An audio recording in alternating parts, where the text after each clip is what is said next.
And I just kept thinking as I was driving home last night that we're all being turned on each other, and the division that's being created is absolutely disgusting. Mainly created by angry, middle-aged white men who know exactly what they're doing. Funnily enough, on one of my development sites last week, there was a Union Jack flag put up, and I took it down instantly. Gary Neville's implication that this level of division is down to white middle-class men is, quite frankly, horrific. I'm absolutely apoplectic with his comments because I think they're clumsy, I think they're ill-thought, and also they come at a time where division is ridiculously high after what happened on Friday. Honestly, ridiculous comments from Gary Neville. When you see... Sky need to sack him. Well, I don't know if we go that, for goodness me. I think it was enough people called Gary have been sacked by broadcast. I don't really need another one going. When you see the Union flag or the cross of St George, what do you see? What goes through your mind? For me personally, it's something that it is a touchy subject, but for me, it does show patriotism for this country. It does indicate that that's the flag of our country. Now, whether people run around central London or other cities here and shout racist abuse or, you know, whatever it might be with far-right demonstrations, then that can't be helped. But equally, Nick, I think you can twist it and say, what do people see when they see the flag of Palestine? Do they see a nation that's being suppressed, or do they see anger and rage and whatever else comes with it, hate marches? Ashley, thank you. Have a good day. Let's go to social media and texts. John says, these so-called white, middle-aged, angry men bought season tickets and shirts and kept you in a job, you idiot, says John in Smithfield. Excuse me. Nikki in Kent, I thoroughly agree with Gary Neville. I'm afraid everything went downhill since Brexit in this country. It opened a Pandora's box. It's okay to be xenophobic or racist. All you had to do to contradict him is a white, middle-aged man. You're from the Sun and the Daily Express, I think you mean the Sunday Express, which are read by middle-aged, angry men of a heaven to read this out. I rather missed the end of that, but I know I can sense you're angry with me. It's like a previous marriage. I can't quite work out what she's saying, but I know she's furious with me. Joe, Gary Neville is spot on. He might not have been the best of fullbacks. I thought he was pretty good, wasn't he? But he's definitely hitting the nail on the head regarding the raising the flags. A far-right driven campaign to divide communities and recruit patriots to the far right. Pride transcends the left-right political spectrum. It's not a thing that is owned by the right. We on the left are proud of our country, proud of the people who keep our communities together, who work hard and contribute in many ways. We'll be proud of our flag when we've got a government that will end homelessness, house veterans and everyone who needs it, and reduce wealth inequality. I don't know that they're not all go together, but if you're that proud, why does a flag get you that angry? And is it really fair to say that it's all down to angry, middle-aged white men, to cite Mr Neville? I live in Malden. There's flags been put up around Muslim shops, and for no other reason. You tell me why they're putting flags outside Muslim shops. I don't know who's putting them. It might be the Muslim shopkeepers themselves. I don't know. It's Nick, 100% Gary Neville is right. Right. The flag is causing people upset. It's not causing me upset. Of course it's not, Nick, because you're not black. Oh, I see. I see. Right, I see. So most black people now get upset when they see a flag. Nick, if I gave you a box of chocolates and you didn't want them, Yes. and if it causes you upset that I've given them to you, it's caused you upset. I'm not saying everyone. Well, I'm not going to go mad about you giving me a box of chocolates, though. What do they got on? Pass it on, gift it. What is it called? Passing on? I don't know. I'm saying, Nick, is when a flag upsets someone, would you know when you put something up that's upsetting someone? Right. But why do we live in a country where people can fly the Palestinian flag on the weekends, and good luck to them because they believe in Palestine, as many people do, but they can't, the minute you put a Union flag up, you're being, I don't know, divisive or racist. How does that come about?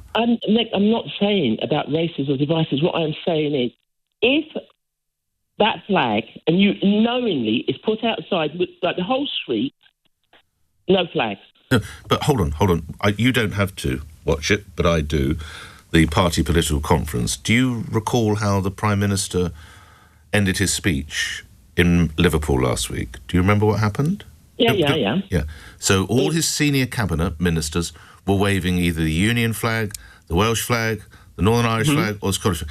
So are they all in some way, I don't know, racist or trying to upset black people? Nick, I've never said they're racist. What I'm saying All right, no, upsetting black people. Okay, are they upsetting? Why would they knowingly upset black people? All those cabinet ministers. Right, Nick, I'm driving down the road. No, answer that question, because you've already given me a box of chocolates, and thank you very much. I don't want to talk about driving down the road. No mind no driving down the road about it. Are those cabinet, and indeed some of whom happen to be black or non-white, so Shabana Mahmood, David Lammy, is deliberately upsetting black people by waving flags? He's not deliberately upsetting someone because they're actually at a conference. What I'm saying to you, what you're failing to see is a whole street, there's no flags, and there's just one particular section, and this happens, it is in Motspur Park, it's in Tolworth, they're strategically put up.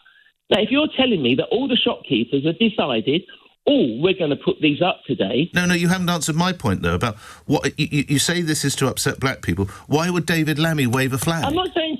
You did say it upsets black people. You did. It does upset black people. So answer my question, sir.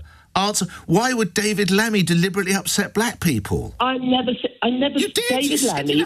I said he's at a conference, right? And at the conference, look, when I wave my English flag and I'm watching football, that's absolutely fine. What Gary Neville is saying, and I'm sure you listened to it.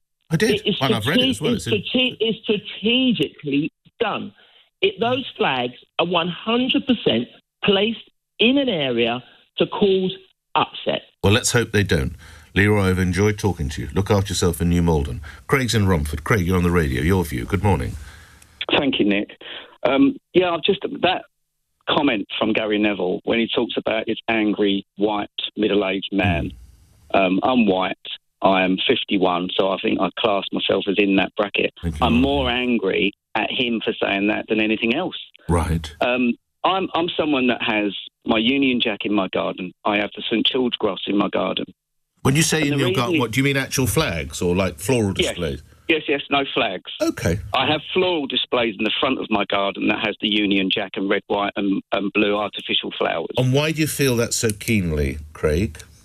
I feel it keenly because I feel that for many years now that we've been told that our country is so bad, colonialism was so bad, and I think that I see so many. I live in London, in Romford, just outside London. We have a road in Bethnal Green called Cambridge Heath Road that every lamppost had the Palestinian flag on.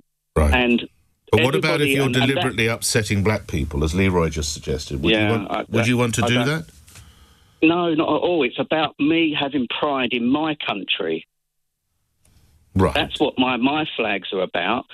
It's about having pride in my country. Nothing to do with anything else. Don't go. I want you to speak to Richard in Chesterfield. Richard, what would you say to Craig? Because you agree with Gary Neville, I think. Good morning. Good morning, Nick. I do agree with Gary Neville, yes. At the beginning of the campaign, when it was a protest against the Birmingham Council and others taking flags down, I thought, I can see your point, I didn't join in on it. But then once the likes of Tommy Robinson and Nigel Farage felt that it was putting wind in their sail, and they were then using it as a symbol of people becoming united for their cause and their way of thinking. At that point, I was absolutely out. No, let's bring Craig back in. Craig, you're supporting those sort of policies, is what Richard would say. What would you say to him, Craig?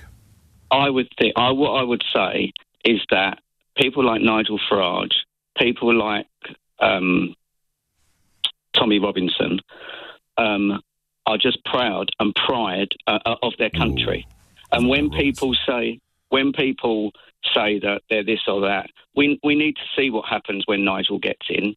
But what we need to really consider is, why can't we in Britain, British people, raise our flag just for the sake of being proud in our country? Richard, why can't he do that? We've not raised our flag, and I'll tell you my circumstance in Chesterfield, where the flags went up everywhere. They went on every lamppost in our street. And the minute that you challenge those people putting the flags up, I can tell you in the Chesterfield area that the few that I've met are not very welcoming, and Not they very- what are did you say? reform supporters. Not very, what did you say? Well-to-do, did you say? No, they're not very welcoming. When you approach sorry, them and welcoming. ask them Okay. why they're doing it. My neighbour got into an altercation with one when he said he didn't want it flying outside our house, and it becomes a massive argument. And people say, I've had friends say to me, why do you hate the flag? Why aren't you patriotic about this country? I love the country, like Gary Neville. I love the flag. Raising the flag and it being used and weaponised by Reform and Tommy Robinson is the point at which I draw the line.